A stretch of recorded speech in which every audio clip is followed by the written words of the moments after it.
د نیوز پریس چینل لیدونکو سلام ستړي مشه په موکړې مهمو خبرونو ته کمانډو ځواکونو په بغلان ولایت کې په یو لړ عملیاتو کې 32 کسه د طالبانو له یوه زندان خوشي کړي دي.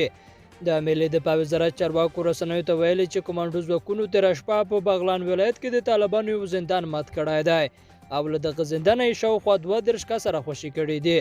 په راخوشي شوو کسانو کې 12 نظامیان او 15 کسه ملکي وګړي دي.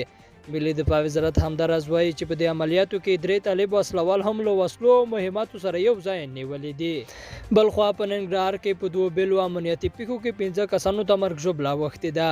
د راپورونو له مخې نن سهار ناپېژانده وسلوالو په جلال آباد ښار کې پر 2 دولتي مامورینو ډزې کړي دي چې دواړه یې وژلي او بریدګر له سیمې په تېښته بریالي شوي دي. همداراز په دغه ولایت کې په یوه چاودنه کې هم 3 کسه ټپیان شوي دي. د یادو دواړو پیښو مسؤلیت تر اوسه کومې ډلې نه دی منلی. په دې وروستیو کې کابل او جلال آباد دوه هغه ښارونه دي چې چاودنې او هدفي بریدونه پکې ډېر شوي دي. تر ډېره د یادو بریدونو مسؤلیت هیڅ کومه ډله نه مني.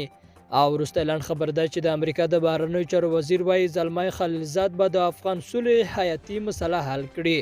د امریکا نوې ادارې ویلي له خلیلزاد غوښتي چې د افغان صلح حیاتي مسله حل کړي.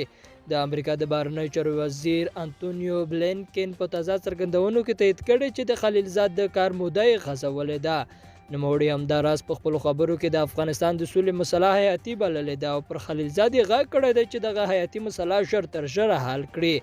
انتوني تر دې وړاندې هم ویلي و چې امریکا په افغانستان کې د دایمي سولې لپاره هڅه کوي خو ترڅنګ یې غواړي چې په دغه هیواد کې د تیرو کلونو لاسته راوړنې هم وساتي.